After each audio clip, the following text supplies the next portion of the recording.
तो भगवत गीता अध्याय 9 में आप सभी का स्वागत है। इस अध्याय का नाम है राजगुह्य योग। तो जैसा कि हम लोग देख चुके हैं कि जो पहले के जो भगवत गीता जो है वो तीन तीन अलग अलग भागों में विभाजित किया गया है ना। तो पहले के जो 6 अध्याय है वो कर्मयोग प्रधान है, और जो बीच के जो 6 अध्याय है 7 से लेके 12 वो भक्ति योग प्रधान है, और जो अंत के जो 6 अध्याय है 13 से लेके 18 वो जो है ज्ञान योग प्रधान है। लेकिन इन तीन जो बीच के जो 6 अध्याय हैं 7 से लेके 12, उनमें से भी जो बीच के जो 9 अध्याय 9 और अध्याय 10 है वो और भी ज्यादा महत्वपूर्ण है और भी ज्यादा मधुर है। तो आज हम लोग उसी की जो है शुरुआत करेंगे। तो इस अध्याय में हम लोग देखेंगे कि यहाँ भगवान अपने बारे में पहले बताएंगे, उसके बाद अपने द्वारा ये जो ज्ञान दिया गया है भगवान ने, इसके महानता के बारे में बताएंगे, और उनके और भक्तों के बीच में क्या संबंध है उसके बारे में हम लोग को इसमें जानने मिलेगा। तो इस अध्याय का नाम आप देख सकते हैं कि राजगुह्य योग। गुह्य योग, गुह्य मतलब क्या होता है? सीक्रेट।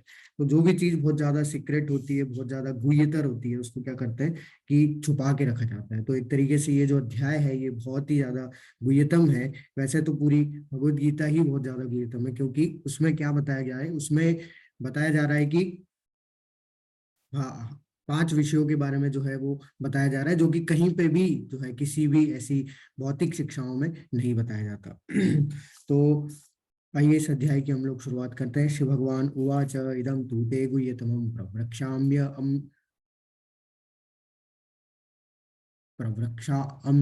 प्रवृक्षाम्य सूयवे ज्ञानम विज्ञान संवितम यज्ञात्वा मोक्ष यशोभाद। शिव भगवान ने कहा, हे अर्जुन, चूंकि तुम मुझसे कभी ईर्ष्या नहीं करते, इसलिए मैं तुम्हें यह परम गुह्य ज्ञान तथा अनुभूति बताऊंगा, जिसे जानकर तुम संसार के सारे क्लेशों से मुक्त हो जाओगे।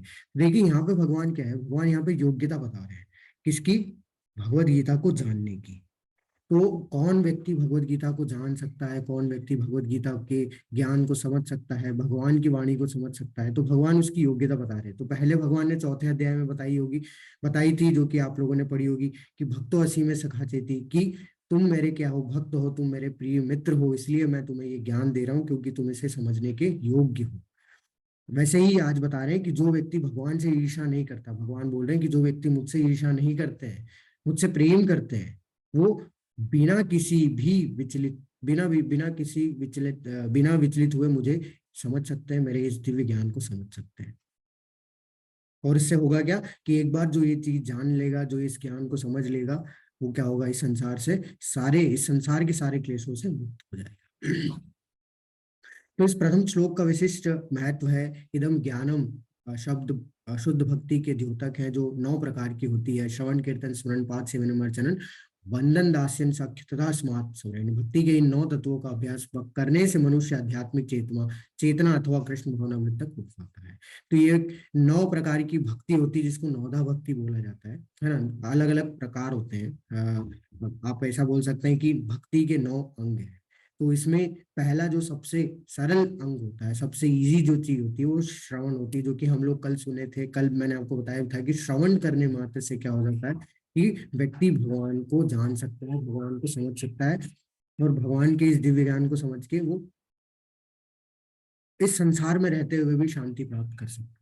तो श्लोक का अनसूयवे शब्द भी अत्यंत महत्वपूर्ण है। बहुश्रुत विद्वान भी भगवत गीता के विषय में अशुद्ध व्याख्या करते हैं, जो कि वे कृष्ण के प्रति ईर्ष्या रखते हैं, अतः उनकी टीकाएं व्यर्थ होती है। केवल कृष्ण भक्तों द्वारा ही की गई टीकाएं ही प्रामाणिक है। कोई भी ऐसा व्यक्ति जो कृष्ण के प्रति ईर्ष्यालु है, ना तो भगवत गीता की व्याख्या कर सकता है, ना पूर्ण ज्ञान प्रदान कर सकता है। अतः ऐसी टीकाओं से सावधान रहना चाहिए। जो व्यक्ति ये समझते हैं कि कृष्ण भगवान और शुद्ध या दिव्य पुरुष हैं, उनके लिए ये अध्याय लाभप्रद है। तो देखिए, बहुत सारे ऐसे आजकल लोग हैं जो कि क्या करते हैं कि भगवत गीता को सांकेतिक बताते हैं, भगवत गीता को जो है वो काल्पनिक बताते हैं। तो उसमें क्या है, उससे व्यक्ति के जो जिज्ञासाएं हैं वो समाप्त नहीं होती।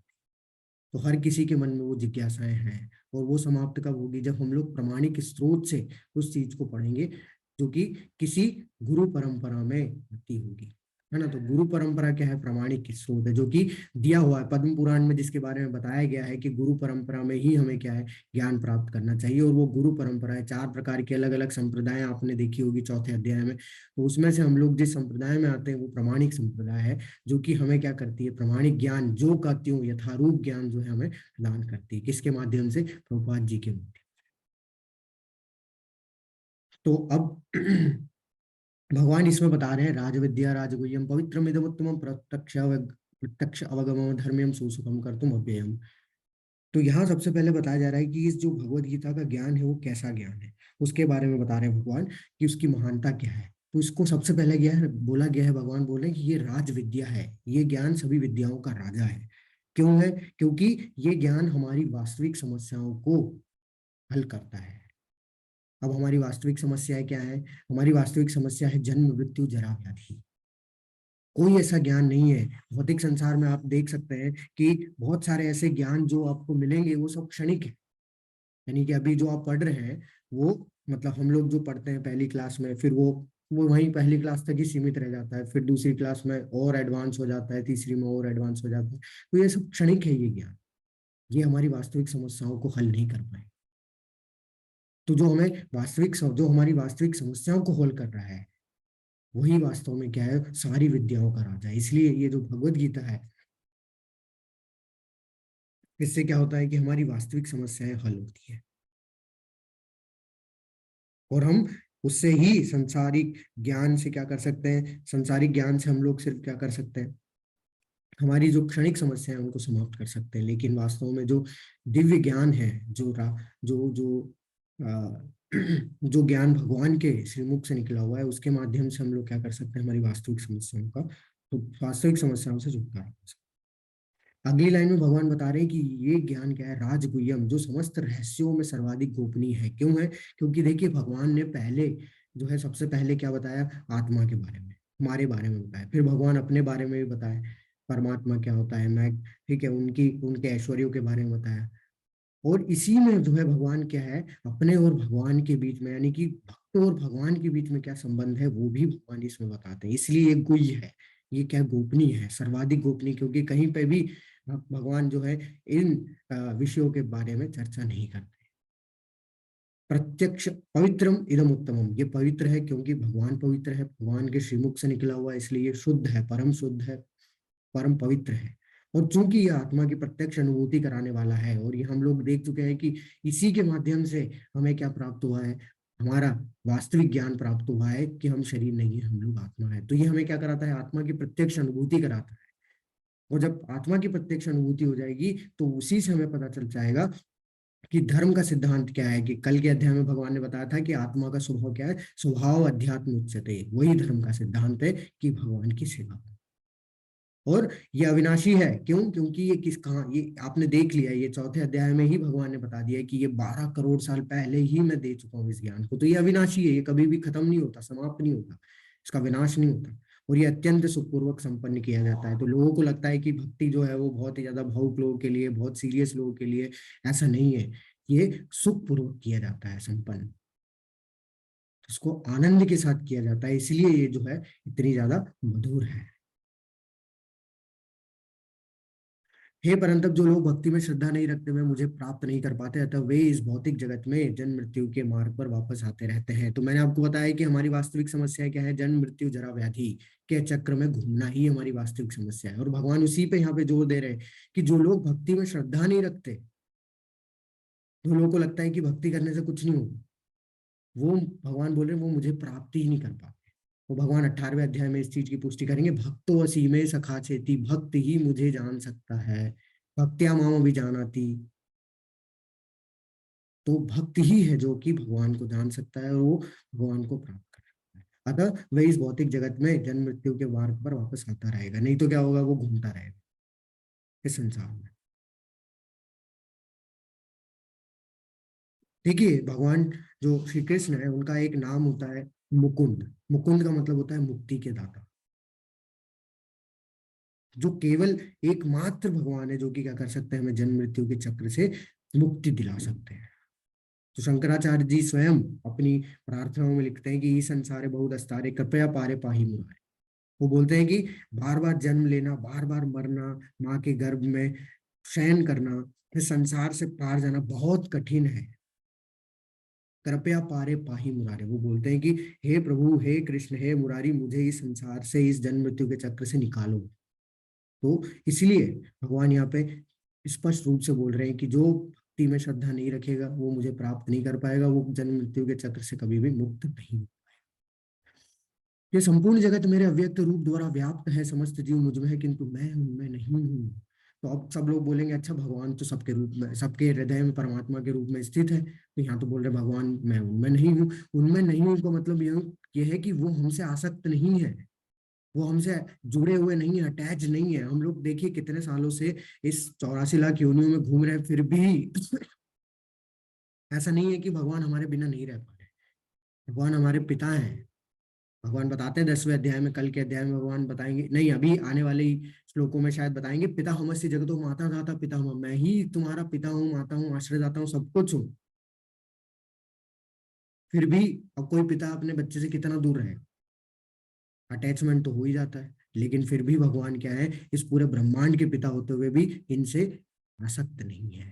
तो भगवान बोले मैं पूरे संपूर्ण जगत में हूँ, लेकिन फिर भी उसमें नहीं हूँ, मैं उनमें नहीं हूँ। क्यों? क्योंकि मैं उनसे आसक्त नहीं हूँ, मैं उनसे अटैच नहीं हूँ, मैं उनसे परे हूँ।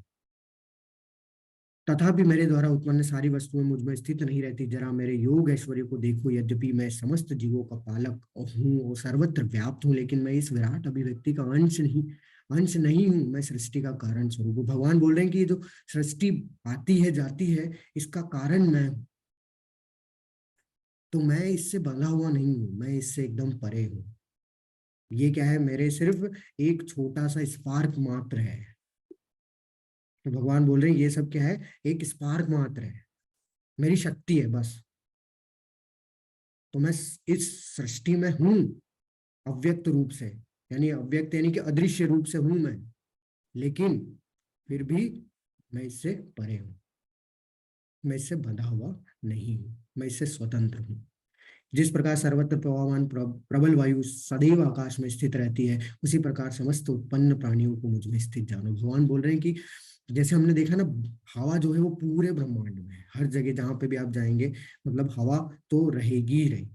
उसी प्रकार समस्त उत्पन्न प्राणियों को मुझ में स्थित जानो। तो जितने भी प्राणी हैं उसमें भी क्या है, उसी प्रकार से भगवान जो है वो स्थित है। किसके रूप में? परमात्मा।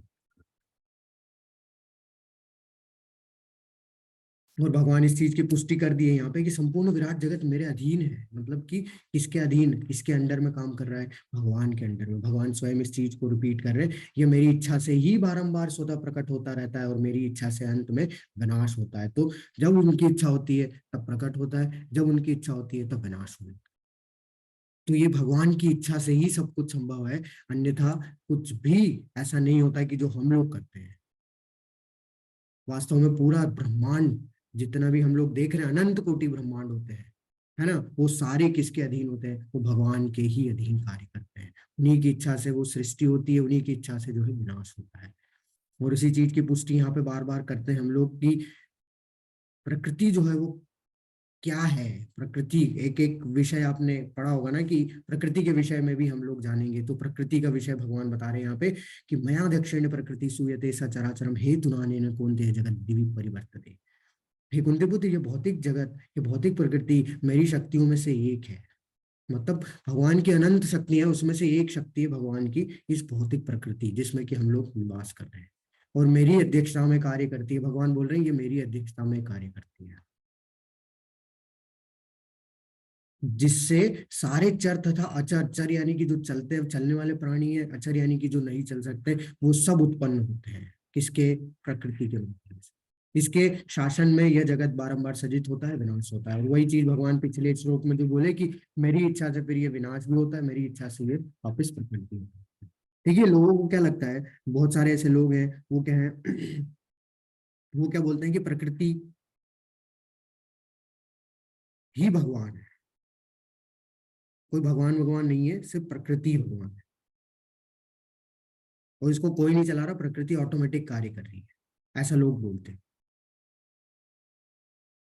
लेकिन मुझे आप बताइए, कोई चीज अगर ऑटोमेटिक है तो वो ऑटोमेटिक कैसे हुई? कोई तो होगा जिसने उसको ऑटोमेटिक बनाया होगा। जैसे अगर आजकल हम लोग देखते हैं बहुत सारी ऐसी चीजें थी जो कि पहले ऑटोमेटिक नहीं थी, लेकिन अब अब सब कुछ मैनुअल चीजों से सब ऑटोमेटिक पे आ चुका है। तो वो ऑटोमेटिक कैसे हुआ? क्योंकि उसके पीछे जो सॉफ्टवेयर इंजीनियर थे उन्होंने प्रोग्रामिंग किया और उसको उस प्रोग्राम को ऐसा बनाया कि सारे जो मशीन्स है वो ऑटोमेटिक रन करने लगे, कार्य करने लगे। तो ठीक उसी प्रकार अगर मान लेते हैं कि प्रकृति भी ऑटोमेटिक कार्य कर रही है, तो उसे ऑटोमेटिक बनाया किसने? भगवान। और इस चीज की पुष्टि भगवान स्वयं इसी श्लोक में कर रहे हैं कि वो मेरी अध्यक्षता में कार्य करती है, वो मेरी एक सिर्फ शक्ति है। तो मैं जैसा ऑर्डर देता हूँ, मेरी जैसी इच्छा होती है, वैसे ही प्रकृति का जो है आगे कार्य करती है।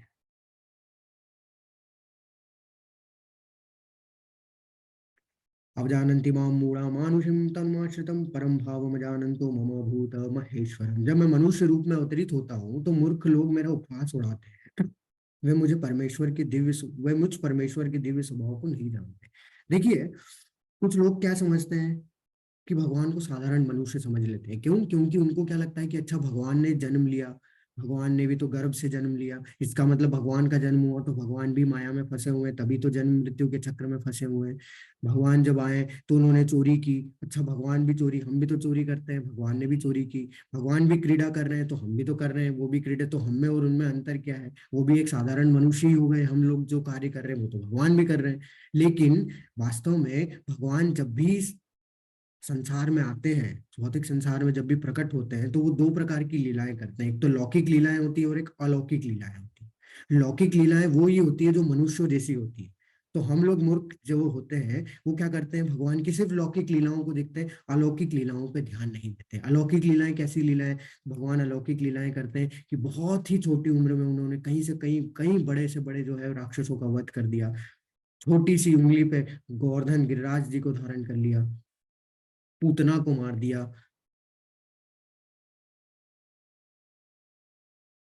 कालिया दमन जो है किया, उसके ऊपर चढ़ के जो है नृत्य किया। तो ये सब जो है अलौकिक लीला है, ये लौकिक लीलाएं नहीं है। और ये चीज हम लोग नहीं देखते, क्योंकि हम किस में फंसे हुए हैं? हम माया में फंसे हुए हैं, माँ भगवान माया में नहीं फंसे हुए हैं। हम लोग को भगवान की अलौकिक लीलाएं नहीं दिखती हैं। वास्तव में भगवान जब भी इस संसार में आते हैं तो वो किस लिए आते हैं? परित्राणाय साधुनाम विनाशाय च दुष्कृताम। तो परित्राणाय साधुनाम, वो भगवान अपने भक्तों का उद्धार करने के लिए आते हैं। जब वो भक्तों का उद्धार करते हैं, दुष्टों का नाश करते हैं, तो धर्म की स्थापना स्वतः हो जाती है। जैसे उदाहरण देता हूं मैं कि अगर प्रेसिडेंट है, तो आपने देखा होगा कि एक बहुत ही सेंट्रल जेल है जैसे, है ना? तो ऐसे सेंट्रल जेल ऐसी जेल होती है जहाँ पे क्या होता है कि जो घोर अपराध किए हुए हैं उनको जो है रखा जाता है, जिनको कि मरने की सजा मिली है, जिनको कि क्या है, इतनी ऐसी सजा मिली है कि जो कभी समाप्त नहीं होगी, तो वो उस काल कोठरी में जो है पड़े रहते हैं वो अपराधी। अब उन्हें तो पता ही नहीं चलता है कि बाहर की दुनिया में क्या चल रहा है, कि कौन प्रेसिडेंट बना है, कौन प्रधानमंत्री बना है, कुछ नहीं पता। अब जो राष्ट्रपति होता है उसके पास में राइट होता है, उसके पास में क्या राइट होता है कि वो क्या कर सकता है कि अपराधी की सजा को माफ कर सकता है अगर वो अच्छे कार्यों में लगा हुआ है। तो क्या करता है राष्ट्रपति? राष्ट्रपति जेलर के साथ में उस सेंट्रल जेल में जाता है अपराधियों के कच्चे चिट्ठे देखने के लिए कि अभी तक इसने क्या किया। लेकिन जब वो जेलर के साथ में जाता है तो जो अपराधी आसपास होते हैं जेल में, वो क्या करते हैं? राष्ट्रपति को भी अपराधी समझ लेते हैं। क्यों? क्योंकि उन्होंने तो कभी देखा ही नहीं ये सब चीजों को। तो वो क्या समझते हैं? अच्छा, इसने भी कोई घोर अपराध किया इसलिए हमारे बीच आ गया। लेकिन वास्तव में उन मूर्खों को ये नहीं पता होता कि हम उन्हीं में से किसी को ये जो है मुक्त करने के लिए आया है, जिसकी सजा मुक्त करने के लिए आया है, क्योंकि उसके पास वो राइट है, उसके पास वो अधिकार है। ठीक उसी प्रकार जब भगवान आते हैं तो हम भी क्या है, साधारण उनको मान लेते हैं, जबकि हमें नहीं पता कि हम में से वो व्यक्ति जो कि भगवान को सरेंडर कर चुका है, भगवान स्वयं उसको अपने साथ ले जाने के लिए अपने धाम आए इस संसार में। तो इसलिए भगवान यह बता रहे कि मूर्ख जो क्या करते हैं, उपहास उड़ाते हैं और वो मेरे दिव्य स्वभाव को नहीं जान पाते। मोगाशामोग कर्माणो मोग ज्ञान विचेत राक्षसीमासुरम चैव प्रकृति मोहिनीम श्रतः। जो लोग इस प्रकार मोहग्रस्त होते हैं वे आसुरी तथा नास्तिक विचारों के प्रति आकृष्ट होते हैं, रहते हैं। इस मोहग्रस्त अवस्था में उनकी मुक्ति, आशा, उनके सकाम कर्म तथा ज्ञान का अनुशीलन भी निष्फल हो जाता है। और ऐसे मूर्ख लोग जो कि क्या करते हैं, भगवान के जन्म को, कर्म को, भगवान के क्रियाओं को जो है, काम को, सबको क्या करते हैं, साधारण समझते हैं। ठीक है, एक अपने जैसा साधारण मनुष्य मानते हैं। भगवान क्या बोल रहे हैं कि उन ये सब क्या होता है, ये सब अज्ञानता से क्या हो जाते हैं, ये मोहग्रसित हो जाते हैं। ये इनके अंदर जो है नास्तिकता भर जाती है, ये ईर्ष्या करने लगते हैं। और फिर क्या होता है, इन सब से इनकी मुक्ति की आशा समाप्त हो जाती है और इनको जो भी ये कार्य कर रहे हैं उसके फल भी इसको जो है उनको प्राप्त नहीं हो पाते, सब कुछ निष्फल हो जाता है। लेकिन भक्तों का क्या होता है, जो भक्त है वो भी, भक्तों के लिए भी बताया भगवान ने, जो भक्त होते हैं, महात्मा नस्तु माम पार्थ देवम प्रकृति आश्रित भजन्ते अनन्य मनसो ज्ञात्वा भूत आदिम अव्ययम। हे पार्थ, जो मोह मुक्त महात्मा जन देवी प्रकृति के संरक्षण में रहते हैं, वे पूर्णतः भक्ति में निमग्न रहते हैं, क्योंकि वे मुझे आदि तथा अविनाशी भगवान के रूप में जानते हैं। लेकिन जो भगवान के शुद्ध भक्त होते हैं, उनके कैसे लक्षण होते हैं, उनके कैसे स्वभाव होते हैं कि वो इस देवी प्रकृति में, इस माया जाल में भी रहते हुए भी वो कभी भी विचलित नहीं होते, पूरी तरीके से भगवान की भक्ति में लगे रहते हैं, निमग्न रहते हैं, और भगवान के आदि रूप में, भगवान के अविनाशी रूप को जो है वो क्या करते हैं, ध्यान लगाते रहते हैं, उसकी सेवा, उसकी भक्ति करते रहते हैं। सततम कीर्तयन्तो माम यतन्तश्च दृढ़व्रता नमस्यन्तश्च माम भक्ता नित्ययुक्ता उपासते। अब यहाँ भगवान बता रहे हैं कि भक्तों के लक्षण कैसे होते हैं, जो शुद्ध भक्त होते हैं उनके लक्षण कैसे होते हैं। हे महात्मा, ये जो महात्मा होते हैं, मेरी महिमा का नित्य कीर्तन करते हुए, दृढ़ संकल्प के साथ प्रयास करते हुए, मुझे नमस्कार करते हुए, भक्ति भाव से निरंतर मेरी पूजा करते हैं। तो ये जो भगवान के जो शुद्ध भक्त होते हैं, भगवान उनके बारे में बता रहे हैं कि ये क्या करते हैं, सतत कीर्तन करते रहते हैं। सततम कीर्तयन्तो, मेरा, माम यानी मेरा, तो सततम कीर्तयन्तो माम, मेरे नित्य कीर्तन में लगे रहते हैं। यतन्तस्य दृढ़व्रता, प्रयास करते रहते हैं, दृढ़व्रता, दृढ़ संकल्प के साथ। नमस्यन्तस्य माम भक्ता, मुझे नमस्कार करते हैं, माम भक्त्या, मेरे जो भक्त हैं। नित्य युक्त उपासते, और नित्य यानी कि हमेशा युक्त रहते हैं, युक्त रहते हैं, इसमें निरंतर लगे रहते हैं, उपासते, मेरी पूजा करने में, मेरी भक्ति करने में। तो सततम कीर्तयन्तो माम। तो देखिए, पूरी भगवत गीता का जो मैसेज है वो कहाँ है, वो है इस श्लोक में। तो ये जो श्लोक है भगवत गीता का सबसे मध्य का श्लोक है, जो कि हमें क्या बताता है कि हमें वास्तव में क्या करना है, हमारा लक्ष्य क्या होना चाहिए। तो हम लोग बोलते हैं कि कहाँ लिखा है माला करना है, तो भगवान तो बोलते हैं कि सतत कीर्तन करते रहना है। सततम कीर्तन तो माम, ये तो हमारी गुरुओं का जो है हम पे उपकार है कि हम पे, उनको पता था कि भाई लोग सो कॉल्ड बिजी होंगे, तो उन्होंने क्या किया, उनकी जो है उनके माध्यम से उन्होंने ये बता दिया कि चलो ठीक है, आप इतने माला अप्रोच करिए, इतने राउंड आप करिए, जिससे कि आप भगवान को प्राप्त कर पाइए। तो इसके उदाहरण में प्रभुपाद जी आते हैं। प्रभुपाद जी भी क्या थे, प्रभुपाद जी हमेशा भगवान के भजन में लगे हुए रहते थे, दृढ़ संकल्प के साथ में लगे हुए थे, प्रचार करने में लगे हुए थे, कि उनमें पता था कि एक दिन ऐसा आएगा जहाँ पे कि ये जो भगवान का नाम है ये सभी के मुख पे जो है वो आ जाए, इसलिए वो लगे रहे। शुरुआत के दिनों में सफलता प्राप्त नहीं हुई, फिर भी कीर्तन करते थे, भगवान का प्रचार करते थे, भागते थे इधर उधर लोगों को बताने के लिए। लेकिन जब 1966 से लेकर 77 तक में उन्होंने 200 से अधिक मंदिरों का जब निर्माण कर दिया, फिर भी वो भगवान के प्रचार में लगे रहे।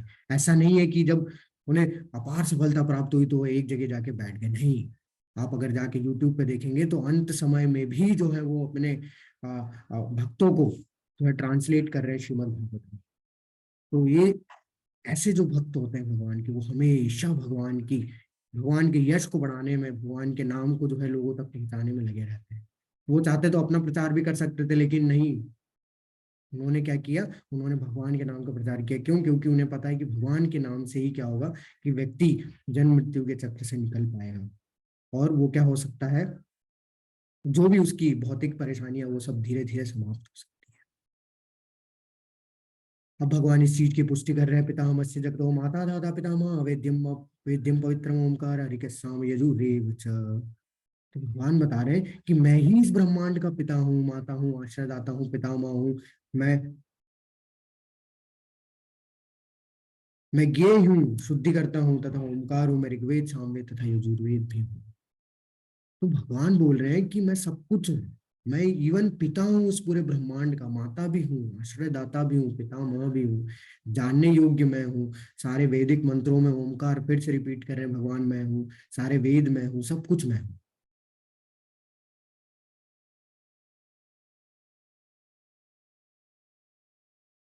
देखिए भगवान सारे ब्रह्मांड के पिता है, माता है, आश्रयदाता है, सब कुछ है। तो इस संसार में हमारे जो भी माता पिता है, दादा दादी, रिश्तेदार, भाई बहन, जो भी है हम लोग के पास में है, वो सब क्या है, वो सब क्षणिक है, वो सब टेम्पररी है, वो इसी जन्म में हमें प्राप्त हुए हैं। देखिए हमारा वास्तविक माता पिता भगवान ही है। हमारे हमारा वास्तविक घर वही है जो कि भगवान का धाम है। ये तो हम अपनी इच्छा से, अपने ही गलत कार्यों की, गलत इच्छाओं से हम लोग क्या आ गए, इस भौतिक संसार में आके फंस चुके हैं। और एक बार जब फंसे हैं तो फिर वही है, कर्मों के बंधनों में बंध गए हैं, और वही 84 लाख योनियों में घूमते आ रहे हैं। तो ये जो भी आज आपके माता है, पिता है, हो सकता है पहले ये किसी और के माता पिता हो, या फिर ये आपके बच्चे हो, कुछ भी हो सकता है। अभी जैसे आपके माता पिता हैं, वैसे आपके कितने ही माता पिता जो है वो गुजर चुके होंगे। तो बोलने का मतलब ये है कि हमको इस संसार में किसी से भी ज्यादा आसक्त नहीं होना है, अटैच नहीं होना है। हमारी ड्यूटी है कि हमें इस घर में जन्म दिया, हमें माता पिता दिया, तो हमारी ड्यूटी है कि उनकी सेवा करना है। और ये शरीर की तपस्या है कि उनकी सेवा करके हम क्या कर सकते हैं, हमारी ड्यूटी पूरी कर सकते हैं। लेकिन ये जो रिश्ते हैं ये सब क्षणिक है। अगर कोई परमानेंट है तो वो भगवान है। अगर कोई रिश्ता परमानेंट है तो वो हमारे और भगवान के बीच का है। और ये अटैचमेंट, भगवान के प्रति हमारा अटैचमेंट कैसे बढ़ेंगे, मतलब हम अटैचमेंट को देखिए, हम लोग ऐसा नहीं है कि अटैचमेंट हम लोग खत्म कर सकते हैं, जीरो कर सकते हैं, पॉसिबल ही नहीं है। हमारा स्वभाव ही है ये सब चीजों का। तो उसको क्या करें, हम सही जगह पे लगाएं। हमें आसक्ति करनी है, लेकिन किससे करनी है ये बहुत ज्यादा जरूरी है। तो उसके लिए भगवान से हमें आसक्ति करनी है। और वो कैसे कर पाएंगे हम लोग, उसका एक ही मात्र मार्ग है, वो है भक्ति। क्योंकि भगवान स्वयं इस चीज के बारे में बताए हैं कि वो कैसे अपने, हाँ, आप हम कैसे भगवान को जान पाएंगे। भगवान बोल रहे हैं, भक्तो असी में सका, मुझ में श्रद्धा बढ़ाओगे तो तुम मुझे जान पाओगे, तुम मुझे प्राप्त। लेकिन एक प्रश्न आता है, तो फिर क्या करें, सब माँ बाप को, सारे रिश्तेदारों, नाते और रिश्तों को सब छोड़ के हम लोग चले जाएं एकांत में? नहीं, ऐसा नहीं। वास्तव में भगवान ये नहीं बोल रहे पूरे कहीं पे भी, पूरी भगवत गीता में, कि एकांत में जाके भक्ति होगी। भक्ति एकांत में हो ही नहीं पाएगी। अगर भक्ति एकांत में हो पाती तो भरत महाराज कर चुके होते। भरत महाराज से भी नहीं हुई, वो भी आसक्त हो गए हिरण के बच्चे से। तो इसलिए हमें क्या करना है, भगवान ये नहीं बोल रहे कि वो सिर्फ हमारे पिता है। भगवान बोले मैं पूरे ब्रह्मांड का पिता हूँ। इसका मतलब ये है कि वो हमारे माता पिता, हमारे रिश्तेदारों, सबके पिता है। तो क्यों ना हम सबको साथ में लेके भक्ति करें, और सब साथ में ही इस संसार से मुक्त होने का प्रयास करें, और भगवान से अपनी आसक्ति बढ़ाने का प्रयास करें। तो ये युक्त वैराग्य है। भगवान इसीलिए हमेशा क्या बोलते हैं कि कुछ भी छोड़ो मत, सब जो आप कर रहे हो करते रहो, बस मुझे उन चीजों में जोड़ लो। तो उससे होगा क्या, कि हम किसके लिए कर्म करने लग जाएंगे, भगवान के लिए। इससे हमारी भगवान के प्रति आसक्ति बढ़ जाएगी। हमारे भगवान हमें इसमें ज्ञान देंगे, और हम क्या है, भगवान के पास जाने के योग्य बन। मैं ही लक्ष्य पालन करता स्वामी साक्षी धाम शरण स्थित तथा अत्यंत प्रिय मित्र हूँ। मैं सृष्टि तथा प्रलय सबका आधार, आश्रय तथा विनाशी बीज हूँ। तो भगवान सब चीजों के बारे में सब कुछ पहले भी बता चुके हैं, लेकिन यहाँ भगवान बोल रहे हैं कि मैं ही लक्ष्य हूँ।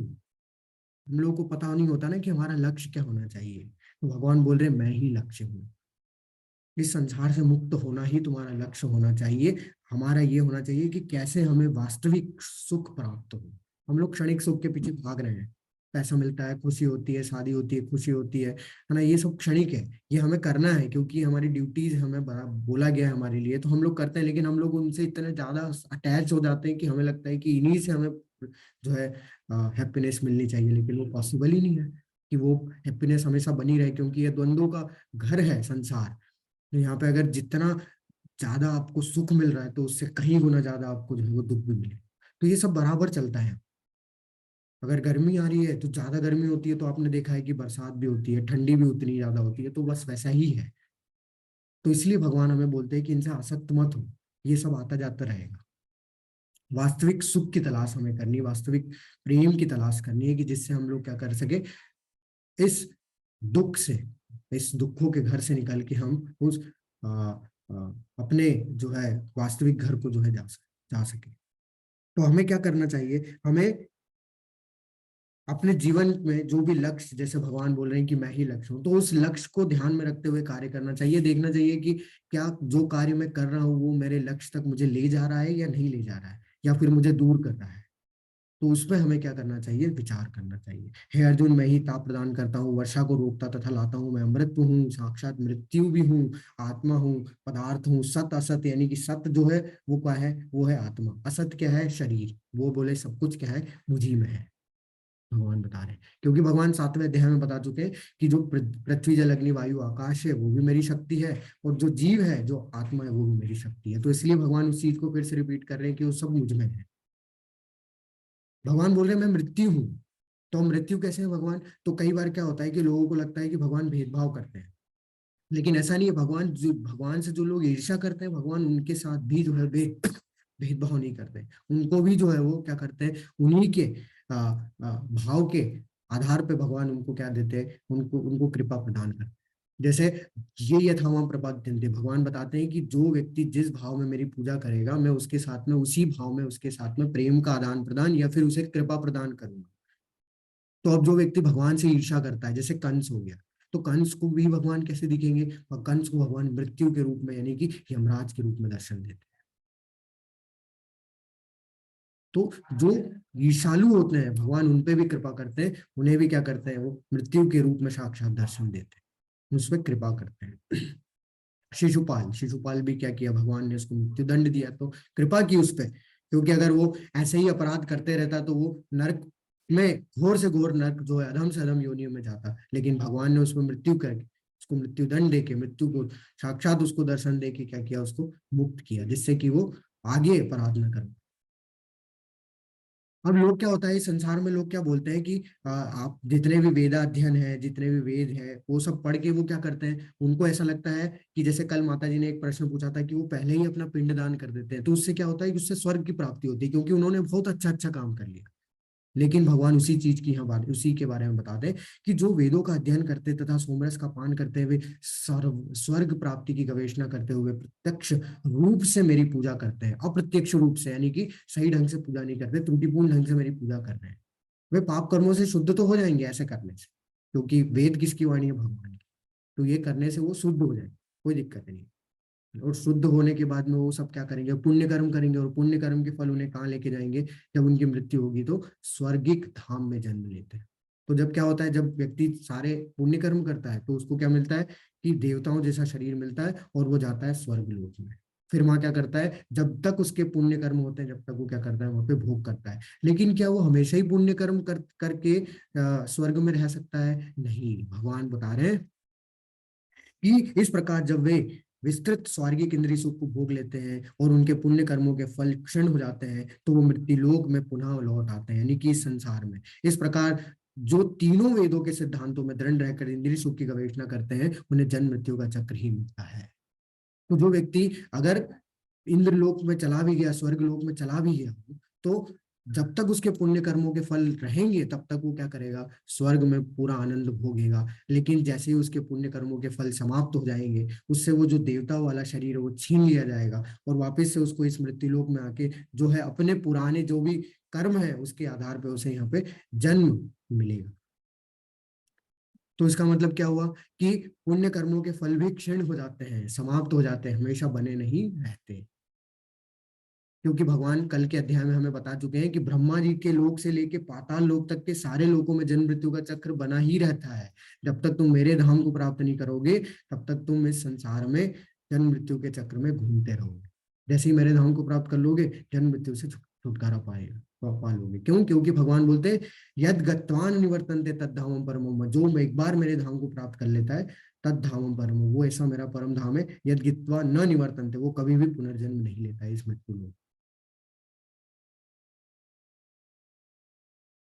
अनन्या चिंतयन्तो माम ये जना पर्युपासते तेषां नित्ययुक्तायां योगक्षेम महाव्ययम्। भगवान अब बता रहे हैं कि किंतु जो लोग अनन्य भाव से मेरे दिव्य स्वरूप का ध्यान करते हुए निरंतर मेरी पूजा करते हैं, उनकी जो भी आवश्यकता होती है मैं पूरी करता हूँ, और जो उनके पास होता है उसकी मैं रक्षा करता हूँ। तो अब क्या होता है, कई बार आपने देखा होगा कि बहुत सारे ऐसे भक्त भी होते हैं, वो क्या करते हैं कि वो गरीब हो जाते हैं, और भगवान की सेवा करते हैं, पूजा करते हैं, लेकिन बहुत गरीब है।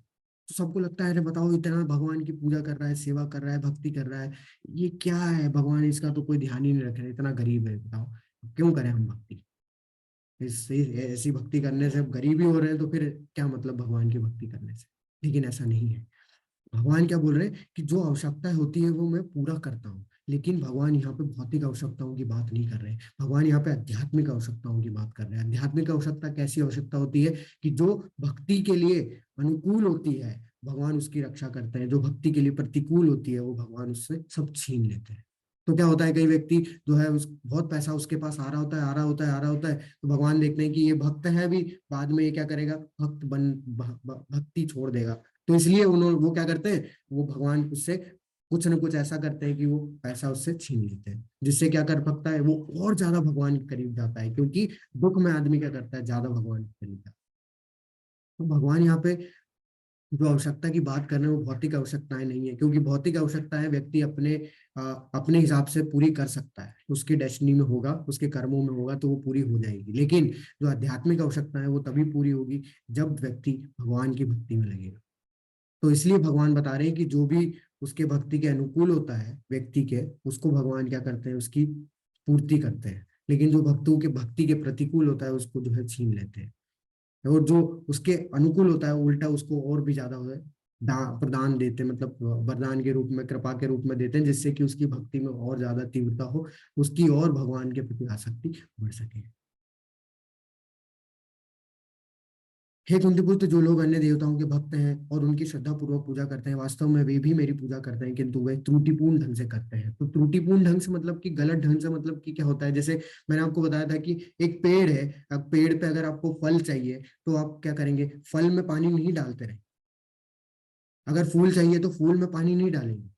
सही ढंग क्या है, सही ढंग ये है कि आप सीधा उसके जड़ में पानी डालेंगे तो वो पेड़ में आपको फूल भी मिलेंगे, फल भी मिलेंगे, सब कुछ मिलेंगे। तो सही ढंग ये है कि जो व्यक्ति जड़ में पानी डाले। तो भगवान वही चीज यहाँ पे बता रहे हैं। हम क्या करते हैं, हमारी भौतिक इच्छाओं की पूर्ति के लिए हम क्या करते हैं, देवी देवताओं के पास जाते हैं, उनकी पूजा उपासना करने में लग जाते हैं। देखिए, देवी देवता तो हमें देंगे वरदान, उससे हमें क्या है, सारी चीजें प्राप्त हो जाती है, लेकिन वो ढंग कैसा हो जाता है, वो गलत ढंग हो जाता है। वास्तव में वो किसके अंश है, भगवान के। तो जो भी हमें प्राप्त हो रहा है वो किससे हो रहा है, भगवान से ही हो रहा है।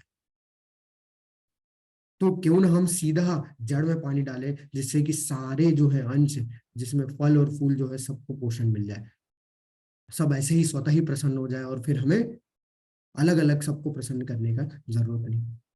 तो सही ढंग क्या है, सही ढंग ये है कि हम लोग भगवान, अगर देवी देवताओं की पूजा कर भी रहे हैं तो उससे उनके पास जाके हमें क्या है, हमें भगवान की भक्ति मांगनी है, ना कि हमें ये मांगना है कि हमें ये दे दो, 50,000 दे दो, 100,000 दे दो।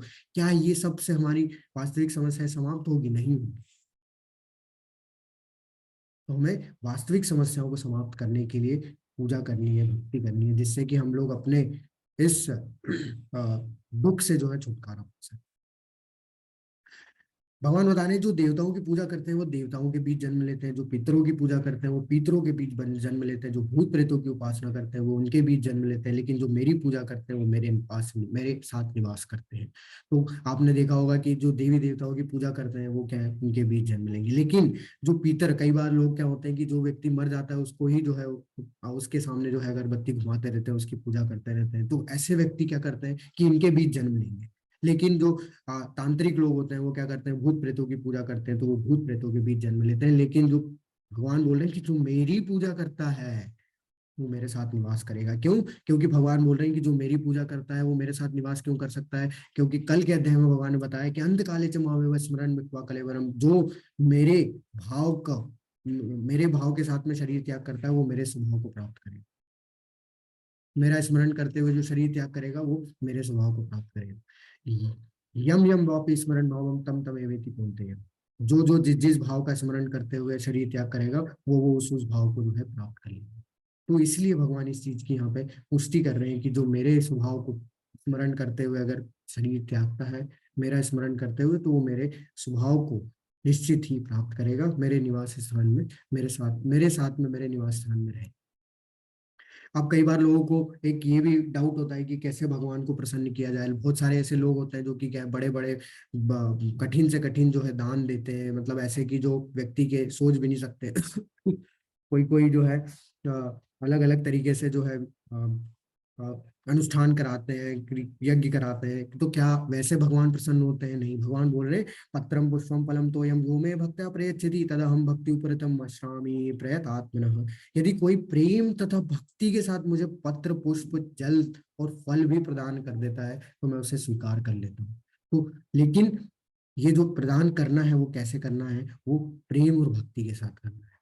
तो भाव हमारा ऐसा होना चाहिए कि भगवान को अगर मैं दे रहा हूँ तो वो खाएंगे, क्योंकि जिस भाव से हम बच्चों के लिए करते हैं काम, जिस भाव से हम लोग अपने परिवार वालों के लिए करते हैं, अगर वही भाव अगर हमारे लिए भगवान के प्रति अगर जागृत हो जाए तो भगवान उसे आसानी से स्वीकार कर लेंगे। लेकिन हमें क्या लगता है कि ये विग्रह से कैसे कोई खा सकता है? नहीं, विग्रह में भगवान उपस्थित है। भगवान बिल्कुल उस चीज को खाते हैं, लेकिन वो हमें दिखाई नहीं देता, क्योंकि हमारी इंद्रियां ही अपूर्ण है। हम लोग, हमारी आंखें होते हुए तो अंधेरे में नहीं देख पाते, तो फिर ये चीजों को कैसे देख पाएंगे? उसके लिए हमारे पास वैसी इंद्रियां होना चाहिए, वैसे वैसी दृष्टि होना चाहिए, तभी हम लोग इस चीजों को देख पाएंगे कि भगवान खा रहे हैं। तो अगर हम भी भगवान को अगर सिर्फ पत्र पुष्प या फिर फल या जल भी अर्पण कर देंगे प्रेम और भक्ति के साथ में, तो भगवान उसको स्वतः ही स्वीकार कर लेंगे। अब भगवान इस चीज की पुष्टि स्पष्ट रूप से कर देते हैं कि सारे कार्य मेरे लिए करो। हे कुंतीपुत्र, तो तुम जो कुछ करते हो, जो कुछ खाते हो, जो कुछ अर्पित करते हो, दान देते हो, तपस्या करते हो, सब कुछ मुझे अर्पित करते हुए करो। अब इससे क्या लग रहा है ना, इससे ये लग रहा है कि अच्छा भगवान तो डिमांडिंग है बहुत, भगवान तो बहुत डिमांड कर रहे हैं कि जो भी करो मेरे लिए करो, नहीं तो कुछ नहीं होगा। लेकिन वास्तव में भगवान ये डिमांड क्यों कर रहे हैं? भगवान डिमांड इसलिए कर रहे हैं, प्रभुपाद जी बताते हैं कि जो भी हमारे कार्य अगर हम लोग भगवान को अर्पित करते हुए करेंगे तो हम शुद्ध होते जाएंगे। तो ये शुद्धिकरण की प्रोसेस है, प्यूरिफिकेशन की प्रोसेस है, कि हम लोग अपने कार्यों में रहते हुए भी हो सकते हैं, अपने नियत कर्मों को करते हुए भी शुद्ध हो सकते हैं। कैसे? अपने कार्यों को भगवान को अर्पित करते हैं।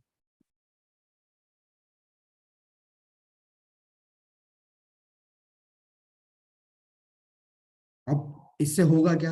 जब हम लोग अपने कार्यों को भगवान को अर्पित करते रहेंगे तो क्या होगा? अगर हम लोग सब स्टार्ट कर दिया आज से, तो डेली हम लोग कर रहे हैं, कर रहे हैं, कर रहे हैं, कर रहे हैं, कर रहे हैं, उसका फायदा हमें होगा जब हमारी मृत्यु नजदीक आए, क्योंकि अंत काल में हमें स्मरण करने में आसानी होगी भगवान की। क्यों? क्योंकि हम लोग पूरा टाइम यही कर रहे हैं, पूरा टाइम किस में लगाए हुए हैं? हम अपने कार्यों को किससे कनेक्ट कर रखे हैं? भगवान से। उससे होगा, उससे ये होगा कि अंत काल में जब भी अंत समय आएगा, उसमें हमें भगवान का स्मरण करने में आसानी होगी और हम भगवान के धाम जाने के योग्य बन सकते हैं, या तो हमें तकलीफ नहीं होगी।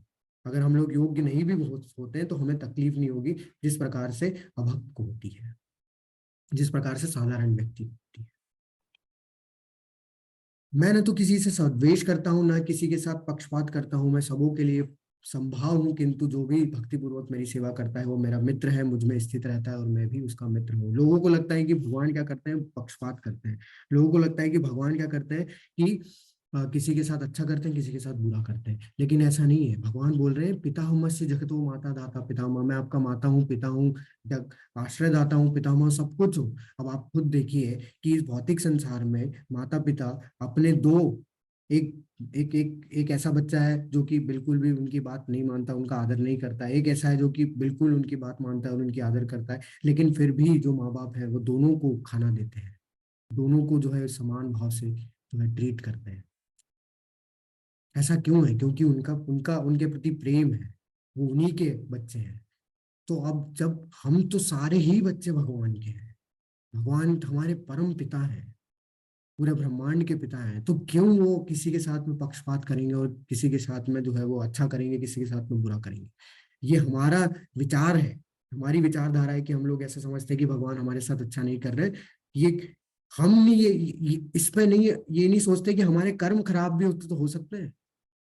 हमें तो ऐसा लगता है कि हमारे सारे कर्म अच्छे ही हैं, हमारे साथ जो बुरा हो रहा है वो हमारे कर्मों का ही तो फल है, और जो अच्छा हो रहा है वो भगवान की कृपा है कि हमें ये सब चीजों में इतने तक ही जो है भगवान रख रहे हैं, नहीं तो हमसे भी लोगों की जो है गई बीती हालत है।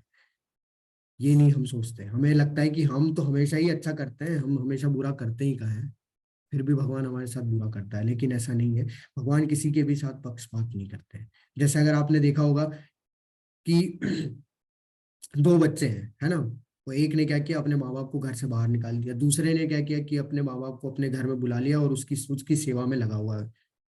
तो अब कौन से बच्चे को ज्यादा पसंद करेंगे भगवान, माँ बाप? वो जो सेवा कर रहा है ना? दोनों के लिए वो है तो समान, लेकिन जो सेवा कर रहा है वो क्या होगा, ज्यादा करीब होगा उनके। क्यों? क्योंकि वो अपना 24 घंटा किस में दे रहा है, उनकी सेवा में दे रहा है। वैसे ही भगवान बोल रहे हैं कि जो भक्त होता है वो भगवान को अपने आप को समर्पित कर चुका होता है, वो अपना सब कुछ जो है वो समर्पित कर चुका होता है भगवान को। वो सिर्फ डिपेंडेंट हो जाता है किसके ऊपर, भगवान के ऊपर। तो अब सीधी सी बात है, जाहिर सी बात है कि जो व्यक्ति इस तरीके से शुद्ध भक्ति में लगा होगा भगवान को, वो अत्यंत प्रिय होगा। क्यों? क्योंकि उसके लिए सिर्फ और सिर्फ भगवान है। तो भगवान के लिए भी फिर सिर्फ और सिर्फ क्या होगा, वही होगा। तो इसलिए भगवान क्या बोलते हैं कि जो वृद्ध भक्त होते हैं उन पे वो असीम कृपा करते हैं, लेकिन वो किसी के भी साथ में पक्षपात नहीं करते। अभी चेत्सो दुराचारो भजते माम अनन्य भाग सादरेव समन्तव्य सम्यक कव्य अविसितो हि सः। यदि कोई जघन्य से जघन्य कर्म करता है किंतु यदि भक्ति में रत रहता है तो उसे साधु मानना चाहिए, क्योंकि वो अपने संकल्प में अड़िग रहता है। तो देखिए, दुराचार होता है और सुदुराचार होता है। दुराचार यानी कि गलत कर्म, सुदुराचार जघन्य से जघन्य, एकदम घोर से घोर गलत कर्म। तो कई बार ऐसा हो जाता है लोगों को कि लोग क्या करते हैं, भगवान के भक्ति करने में जब बैठते हैं तो वो कॉन्सेंट्रेट नहीं कर पाते। ठीक है, वो फोकस नहीं कर पाते हैं, उनका दिमाग इधर उधर भागता रहता है। तो प्रभुपाद जी इसमें बताते हैं कि देखिए, अगर हम लोग कितना भी गलत काम क्यों ना किए हो, लेकिन अगर उन सबको छोड़ के एक बार अगर हम लोग भक्ति में लगने का प्रयास करते हैं, भगवान की भगवान के नाम लेने का प्रयास करते हैं, भगवान के लिए कार्य करने का, भगवान की सेवा करने का प्रयास करते हैं, तो भगवान स्वयं इस चीज को बोल रहे हैं कि वो क्या है, उसे साधु मानना चाहिए, उसे भक्त मानना चाहिए। क्यों? क्योंकि वो दृढ़ संकल्प के साथ में उस चीज को करने में लगा हुआ है, उस स्तर को अपनाने में, उस स्तर तक पहुंचने में लगा हुआ है। लेकिन कई बार होता है ऐसा कि हम लोग जब बैठते हैं करने तो हमारे दिमाग में वो सब चीजें बार बार रिपीट होती रहती है। हमारा जो पुराने जो गलत कर्म हमने किए वो सब आते रहते हैं। तो वो ऐसा क्यों होता है? तो प्रभुपाद जी बताते हैं, जैसे एक पंखा है, आपने देखा होगा। तो पंखा जब हम लोग बंद करते हैं तो क्या होता है, एकदम से तो बंद नहीं होता ना। जैसे ही आपने बटन बंद किया तो रुक जाता है क्या? नहीं, वो धीरे धीरे धीरे धीरे घूमता है और फिर रुकता है। तो वैसा ही हमारे जो पुराने कर्म हैं, उनके जो फल हैं, बुरे कर्म, वो क्या है, धीरे धीरे आते रहते हैं। वो समाप्त एकदम से नहीं हुए कि हमने एक बार में भगवान का नाम लिया और वो समाप्त हो गए। वो धीरे धीरे समाप्त हो रहे हैं, वो समाप्त हो रहे हैं, हमें पता नहीं चल रहा है, लेकिन वो धीरे धीरे धीरे धीरे धीरे धीरे धीरे धीरे धीरे धीरे समाप्त होंगे। और जब वो पूरी तरीके से समाप्त हो जाएंगे तो व्यक्ति पूर्णतया जो है तल्लीन हो जाएगा भगवान के नाम में, भगवान की भक्ति में। और तब वो किसी भी चीज से विचलित नहीं हो। तो ये प्रोसेस है, हमें इसे छोड़ना नहीं है। कई बार लोगों को लगता है कि यार कुछ नहीं हो रहा, मैं 10 10 साल से कर रहा हूँ, कोई फायदा नहीं हो रहा, लेकिन हमारे कर्म ही ऐसे होंगे जो कि 10 साल में समाप्त नहीं हुए। हमें क्या लगता है कि 10 साल में समाप्त हो जाएंगे? हमें तो पता ही नहीं हम कौन कौन सी योनियों में से क्या क्या बुरे कर्म करके आ चुके हैं। तो वो सब भगवान जानते हैं और वो प्रोसेस चलती रहती है, हमें पता नहीं चलता। लेकिन एक समय आएगा जिसमें कि ये प्रोसेस प्यूरिफिकेशन की हमें प्यूरिफाई कर देगी, हमें शुद्ध कर देगी, और हमें विचलित, हम फिर किसी भी इस संसार में किसी भी चीज से विचलित नहीं होंगे। क्षिप्रम भवति धर्मात्मा शाश्वत शांति निगच्छति कौन्ते प्रतिजानी न मे भक्त प्रणश्यति।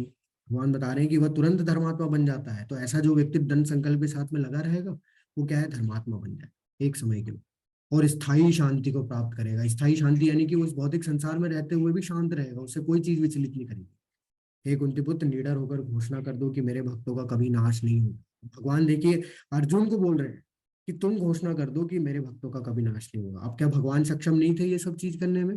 भगवान सक्षम नहीं थे कि वो खुद इस चीज को बोल दें कि नहीं, मेरे भक्तों का नाश नहीं होगा? उन्होंने क्या बोला, अर्जुन तुम बोलो। तो ऐसा इसलिए है क्योंकि भगवान क्या, अपनी आज्ञा जो भी वो प्रतिज्ञा लेते हैं वो तोड़ सकते हैं, लेकिन जो भक्त प्रतिज्ञा लेगा तो वो कभी भगवान उसकी भक्त की यश को नीचे नहीं गिरने देंगे, उसकी प्रतिज्ञा का हमेशा वो पालन करेंगे ही करेंगे। इसलिए बोला कि भक्त को बोला, अर्जुन को बोला कि तुम बोलो, क्योंकि अगर मैं बोलूंगा तो मैं इसको कभी भी तोड़ सकता हूँ, लेकिन अगर तुम बोलोगे तो तुम्हारा यश में कभी गिरने नहीं दूंगा। तुमने अगर बोल दिया तो वो हो के रहेगा। तो भगवान क्या करते हैं, जैसे इसका उदाहरण मैं आपको देता हूँ, भीष्म पितामह। भीष्म पितामह ने क्या किया था? भीष्म पितामह को जब पता चला कि भगवान ने ये प्रतिज्ञा ली है कि वो कभी वो उस पूरे महाभारत के युद्ध में अस्त्र शस्त्र नहीं उठाए, तो भीष्म पितामह ने ठान लिया, क्योंकि वो शुद्ध भक्त हैं भगवान के, उन्होंने ठान लिया, उन्होंने प्रतिज्ञा ले ली कि मैं उठवा के रहूंगा कुछ भी हो जाए। अब ये भगवान तो आ, अनंत कोटि ब्रह्मांड है कि उनको तो सब पता चल जाता है, तो भगवान को पता चल गया, अच्छा भीष्म ने जो है प्रतिज्ञा ले ली कि वो मुझसे अस्त्र शस्त्र उठा के रखे। तो क्या हुआ, एक समय ऐसा ही हुआ, इतने बाण चलाए कि भगवान क्रोधित हो गए, और उन्होंने जो है रथ का चाहिए पहिया उठा के जो है वो भागने भागने लगे, किसकी तरफ, भीष्म को मारने की तरफ, भीष्म पितामह को। तो मतलब उन्होंने अपनी प्रतिज्ञा तोड़ दी, किसके लिए, भक्त के लिए। तो भक्त का यश ना गिरे इसलिए भगवान क्या करते हैं, अपनी प्रतिज्ञा तोड़ देते हैं। इसलिए हमेशा क्या करते हैं, भगवान बोलते हैं कि तुम बोलो, अगर तुम बोलोगे तो मैं उसका हमेशा पालन करूंगा और वो हमेशा सत्य हो, लेकिन अगर मैं बोलूंगा तो उसको कभी भी मैं तोड़ सकता। हे पार्थ, जो लोग मेरी शरण ग्रहण करते हैं वे भले ही निम्न जन्म स्त्री श्रेष्ठ तथा शूद्र क्यों ना हो, परम धाम को प्राप्त होते हैं। तो भगवान यहाँ पे स्पष्ट रूप से ये बता देना चाह रहे हैं कि वो कोई भी क्यों ना हो इस संसार में, अगर वो एक बार भी मेरा नाम ले लेता है, अगर वो मेरी शरण में आ जाता है, तो वो परम धाम को यानी कि मुझे प्राप्त करेगा। ऐसा कोई पक्षपात नहीं है, ये तो हम लोगों ने बांट दिया है, वास्तव में ऐसा नहीं है। मन्मना भवमत भक्तो माद्याजिमाम नमस्कुरु मामेवेश युक्तेत्वा आत्मनः मत परायण। अपने मन को मेरे नित्य चिंतन में लगाओ, मेरे भक्त बनो, मुझे नमस्कार करो और मेरी ही पूजा करो, इस प्रकार मुझ में पूर्णतया तल्लीन होने पर तुम निश्चित रूप से मुझको प्राप्त करोगे। तो देखिए वास्तव में ये जो आप लाइन देख रहे हैं, मन मना भव मत भक्तो माद्याजी माम नमस्कुरु, ये क्या है, ये भगवान जो है एक ही पूरी भगवत गीता में 2 बार यूज करते हैं। तो ऐसे कोई श्लोक नहीं है जो भगवत गीता में भगवान ने रिपीट किया हो, लेकिन ये लाइन को भगवान ने 2 बार बोला है। 18वें अध्याय में हम लोग फिर से इस लाइन को देखेंगे। तो ये एक तरीके से एक लाइन में भगवत गीता का सार है। क्या है, मन मना भव मत भक्तो माद्याजी माम नमस्कुरु। तो तुम क्या करो, मुझे नमस्कार करो। सबसे पहले तो भगवान बोल रहे हैं कि चलो तुम क्या करो, अपने मन को जो है मुझ में लगाओ। तो व्यक्ति बोलता है नहीं, मेरे से नहीं हो पाता है। अच्छा चलो ठीक है, तुम मन को नहीं लगा पा रहे हो, चिंतन को नहीं लगा पा रहे हो मुझ में, तो एक काम करो, तुम क्या करो कि भक्त बन जाओ। भक्त भी नहीं बन पा रहे, चलो ठीक है, एक काम करो, तुम मेरी पूजा कर लो। नहीं नहीं, वो भी नहीं हो पा रही, बहुत मुश्किल है। अरे चलो सब कुछ छोड़ दो, मुझे नमस्कार कर लो बस, जहां देख लो मुझे नमस्कार करो। तो ठीक है, ये कर सकते हैं, हाथ जोड़ने में कोई दिक्कत नहीं। तो अब देखिए ये बहुत ही सुसज्जित रूप से बताया गया है कि एकदम कि अगर कोई व्यक्ति नमस्कार करेगा तो एक समय के बाद वो भगवान की पूजा जरूर करने लगेगा। पूजा करेगा तो वो भक्त जरूर बनेगा, और भक्त बनेगा तो वो अपने मन को हमेशा भगवान के चिंतन में लगाए रखे। तो ये एक तरीके एक प्रोसेस है, मतलब भगवान सरल करते गए, क्योंकि भगवान जानते थे कि इस कलयुग में बहुत से लोग जो है वो नहीं कर पाएंगे इन चीजों को। और इससे होगा क्या, इससे बोल रहे भगवान की इस प्रकार मुझ में पूर्णतया तल्लीन होने पर वो निश्चित रूप से मुझे प्राप्त करेगा, और ऐसा ही करता रहा वो तो भी भगवान को प्राप्त कर लेगा, वो इस जन्म मृत्यु के चक्र से मुक्त हो जाएगा। तो प्रभुपाद जी बताते हैं कि इस श्लोक में से स्पष्ट है कि इस भौतिक जगत से छुटकारा पाने का एकमात्र साधन कृष्ण भावनामृत है। लेकिन कृष्ण तत्व को जानने के कारण न जानने के कारण भाष्यकर कृष्ण को छिपाते हैं और उनको उनके मन या शरीर से पृथक बताते हैं। यद्यपि वह कृष्ण तत्व के प्रति निरी अज्ञानता है, किंतु कुछ लोग जनता को भ्रमित करके धन कमाते हैं। तो बहुत से लोग हैं ऐसे जो कि क्या है, जिनको नहीं पता, वास्तव में भक्त ही इससे समझ सकता है इस भगवत गीता को, भगवान के दिव्य स्वरूप को। तो वो जब भक्त है ही नहीं तो वो सही ढंग से बता ही नहीं पाता, वो जब वो नहीं बता पाता तो वो क्या करता है, भ्रमित करता है लोगों को, और उसी भ्रम के कारण से लोगों की जिज्ञासाएं समाप्त नहीं हो पाती और वो नास्तिक बन जाते हैं। अतः मनुष्य को कृष्ण के आदि रूप में मन को स्थिर करना चाहिए। उसे अपने मन में यह दृढ़ विश्वास करके पूजा करने में प्रवृत्त होना चाहिए कि कृष्ण ही परम है। कृष्ण की पूजा के लिए भारत में हजारों मंदिर है जहाँ पर भक्ति का अभ्यास किया जाता है।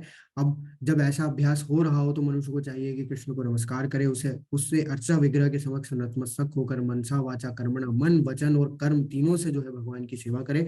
इससे वह कृष्ण भाव में पूर्णतः तल्लीन हो सकेगा, इससे वह कृष्ण लोक को जा सकेगा। उससे चाहिए कि कपटी भाष्यकार के बहकावे में ना आए, उसे श्रवण कीर्तन आदि नवदा भक्ति में प्रवृत्त होना चाहिए। शुद्ध भक्ति मानव समाज की चरम उपलब्धि है। तो सिर्फ भक्ति भक्ति के माध्यम से ही हम लोग भगवान को क्या कर सकते हैं, जान पाते हैं, समझ पाते हैं, उनके दिव्य स्वभाव को, दिव्य प्रकृति को समझ पाते हैं। और जब ऐसा हम लोग प्रयास करते हैं तो उसमें हम लोग क्या हो जाते हैं, प्रगति करने लगते हैं और इसमें स्थिर हो जाते हैं। तो हमारा ये अध्याय यही समाप्त होता है। अगर आप लोगों का कोई प्रश्न है तो आप पूछ सकते हैं।